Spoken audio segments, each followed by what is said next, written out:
ప్రభునందు ప్రియమైనటువంటి వాళ్ళారా, మన ప్రభువును రక్షకుడైనటువంటి యేసుక్రీస్తు వారి యొక్క శుభనామంలో మీ అందరికీ నా హృదయపూర్వకమైన శుభములు వందనములు తెలియజేస్తున్నాను. ఉదయకాల సమయంలో దేవుని వాక్యాన్ని ధ్యానం చేసుకుందాము. ఈరోజు వాక్యధ్యానం కొరకు మనం తీసుకున్నటువంటి లేఖన భాగము యోహాను రాసిన మొదటి పత్రిక 5వ అధ్యాయం 20వ వచనం చదువుకుందాం.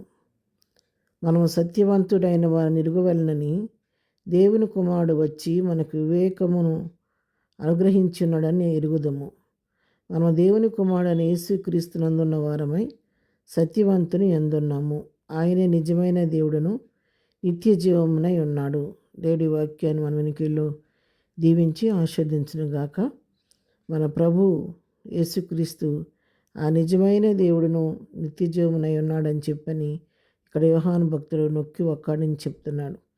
ఎందుకంటే మనం సత్యవంతులైనటువంటి వారిని దేవుని కుమారుణ్ణి ఎరగాలని మరి ఆయన మనకు వివేకం అనుగ్రహించి ఉన్నాడు. ఆయన తండ్రి యొక్క కుమారుడిని ఎరుగుదము. ఆయనే ఈ లోకానికి నీకు నాకు బదులుగా పాప క్షమాపణ నిమిత్తమే బలియాగం అవడానికి వచ్చాడని తెలుసు మనందరికీ. ఆయన చేసిన బలియాగం వలన మన పాపాలకు క్షమాపణ, మన రోగాలకు స్వస్థత కలుగుతుంది. ఆయన నిజరక్షకుడు, లోకరక్షకుడు, నీకు నాకు చాలినటువంటి దేవుడు. ఈ లోకంలో ఈ దేవుడు తప్ప మరొక దేవుడు లేడు. ఎన్ని రకాలుగా ఎవరు ఎన్నో రకాలుగా ఆలోచనలు చేసినప్పటికీ, ఎన్ని రకాలుగా ఎన్ని ఇష్టదైవాలను వాళ్ళు పూజించుకున్నప్పటికీ దేవుని వాక్యం సెలవిస్తుంది, యేసుక్రీస్తు తప్ప నిజమైన లోకరక్షకుడు మరొకడు లేడు. ఎందుకనంటే ఆయనే నిజమైన దేవుడు నిత్య జీవమునై ఉన్నాడని వాక్యం సెలవిచ్చిన రీతిగా మనం గమనించినట్లయితే ఈ ప్రపంచంలో ఎంతోమంది దేవుళ్ళని పేరు పెట్టి ఉన్నారు. కానీ ఈ రోజున వారు కొంతమంది చనిపోయారు. చనిపోయిన వారి యొక్క సమాధులు ఎక్కడ కూడా మనకి వాడు తెరవబడ్డట్టుగా మనకు తెలియదు. కానీ వారు ఎక్కడ ఉన్నారో, ఎక్కడ పాతి పెట్టబడారో, ఎక్కడ కాల్చబడారో మనకు తెలియదు. కానీ మన ప్రభు అయినటువంటి యేసుక్రీస్తు వారి యొక్క సమాధి సజీవ సాక్ష్యంగా నేటికి ఆ సమాధి తెరవబడి ఉంది. ఆయన చెప్పిన రీతిగా ఈ లోకానికి వచ్చాడు. నీ కొరకు నా కొరకు బలైపోయాడు, చనిపోయాడు, పునరుద్ధరణుడై తిరిగి లేచాడు, తండ్రి వద్దకు ఆరోహణమై వెళ్ళాడు. అదే రీతిగా ఆరోహణం వెళ్ళేటప్పుడు ఒక మాట చెప్పాడు, మీరందరూ చూస్తున్న విధంగా ఏ విధంగా నేను తండ్రి వద్దకు ఆరోహణం వెళుతున్నాను, అదే రీతిగా ఒక రోజున మీ అందరి కొరకు నేను తిరిగి వస్తానని చెప్పాడు. కాబట్టి ఆయన పునరుద్ధరణమైనటువంటి క్రీస్తు నేటికి కూడా ఆయన యొక్క సమాధి, తెరవబడిన సమాధి మనందరికీ సజీవ సాక్ష్యంగా మన మధ్య ఉంది. కాబట్టి ఆయన నిజమైనటువంటి దేవుడు. యోహాను సువార్త 11వ అధ్యాయం 25వ వచనం చూస్తే, అందుకు యేసు పునరుద్ధానమును జీవమును నేనే, నా యందు విశ్వాసం ఉంచువాడు చనిపోయినను బ్రతుకును అని చెప్పి ఇక్కడ తనే స్వయంగా చెప్తున్నాడు. నేనే పునరుద్ధానాన్ని, నేనే జీవము, నేనే, నా యందు విశ్వాసం ఉంచిన వారు చనిపోయినా కూడా వాళ్ళు బ్రతుకుతారని చెప్పి ఇక్కడ ప్రభువే స్పష్టంగా వాక్యాన్ని తెలియజేస్తున్నాడు. అదే యోహాను సువార్త 14వ అధ్యాయం 6వ వచనంలో చూస్తే, యేసు నేనే మార్గమును సత్యమును జీవమును, నా ద్వారానే తప్ప ఎవడునో తండ్రి యొద్దకు రాడు అని చెప్పి దేవుని వాక్యం ఇక్కడ స్పష్టంగా తెలియజేస్తుంది.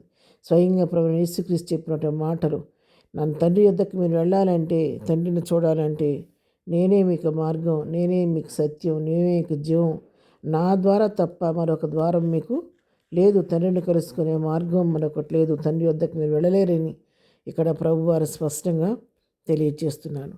మరి అసలు 17వ అధ్యాయం యోహాను సువార్త 17వ అధ్యాయం 3వ వచనం చదువుకుంటే, అద్వితీయ సత్యదేవుడైన నిన్నును నీవు పంపిన యేసుక్రీస్తుని ఎరుగుటయే నిత్య జీవము అని ఇక్కడ వాక్యం సెలవిస్తుంది. అద్వితీయుడైనటువంటి సత్యదేవుడైనటువంటి ప్రభు అయినటువంటి తండ్రి అయిన దేవుణ్ణి నీవు పంపిన నీ కుమారుడైన యేసుక్రీస్తు ఎరుగుటయే నిత్య జీవము అని ఇక్కడ వాక్యం సెలవిస్తుంది పిల్లరా.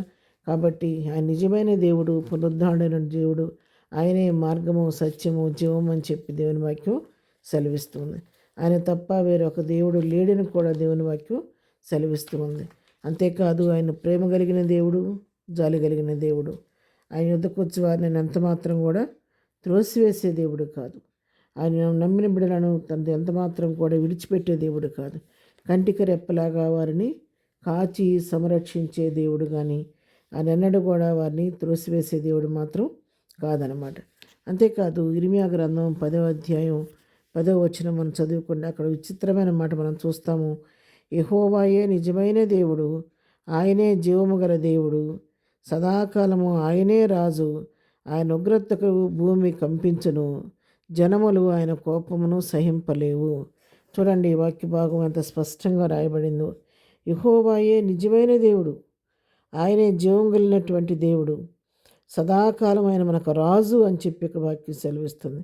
అంతేకాదు ఆయన ప్రేమ కలిగిన దేవుడు, రోషం కలిగిన మనం తెలుసుకున్న రీతిగా ఆయన ఒకసారి ఉగ్రత పంపిస్తే ఆయన పంపించి ఉగ్రతకు భూమి కంపించిపోద్దంట. జనములు ఆయన కోపాన్ని సహింపలేవని చెప్పి వాక్యం స్పష్టంగా చెప్తుంది.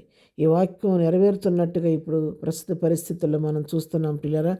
మరి అమెరికా దేశంలో లాస్ ఏంజలీస్ ప్రాంతంలో ఐశ్వర్యవంతులు ఉన్నటువంటి మరి ఎంతో విలాసవంతంగా కట్టుకున్నటువంటి కోట్లు ఖర్చు పెట్టి కట్టుకున్నటువంటి ఇళ్ళన్నీ కూడా ఈ రోజున అగ్నికి ఆహుతైపోయినాయి. దేవుని ఉగ్రత దిగివచ్చినందువలన వాళ్ళు దాన్ని తట్టుకోలేకపోతున్నారు ఈ రోజున. వారే కాదు, మనం కూడా అంతే. ప్రభు కోపం మళ్ళుకోక ముందే మనం ఆయన తట్టు తిరిగి ఆయనతో సమాధానం పడాలి. ప్రభు కోపం ఒకసారి మలుకున్న తర్వాత దాని నుంచి తప్పించుకోవటం ఎవరి వశం కాదు. కాబట్టి సమయం ఉండగానే ప్రభువుతో మనం సమాధానం పడి ఆయన నీతిని నెరవేర్చి ప్రభువు తగినట్టుగా జీవించి ఆయన నిజమైన దేవుడని గుర్తెరిగి ఆయన నిత్యజీవం ఆయన వలన మాత్రమే కలుగుద్దని గుర్తెరిగి ఆయనలో నిలిచి రక్షణ పొంది ఆయన బిడ్డలుగా జీవిస్తే ఎంతో శ్రేష్టమైన జీవితాన్ని ప్రభువు నీకు నాకు అనుగ్రహిస్తాడు. కాబట్టి ఉదయకాల వాక్యం విన్న ప్రియులారు ఇంతవరకు ఒకవేళ ఆయన దేవుడి గుర్తెరగకపోతే ప్రభు నీతో మాట్లాడుతున్నాడు.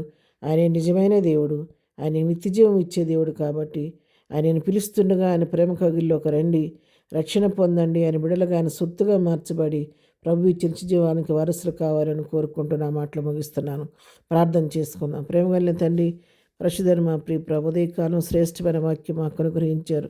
నీవు ఒక్కడివే నిజమైన దేవుడు అయ్యా, నిత్యజీవం ఇచ్చే దేవుడు. కాబట్టి ఆ సత్యాన్ని సర్వలోకం తెలుసుకునే కృప దయచేయండి. ఇది నా వాక్యం ఉన్న ప్రియులందరూ హృదయాలు తెరవచేయండి.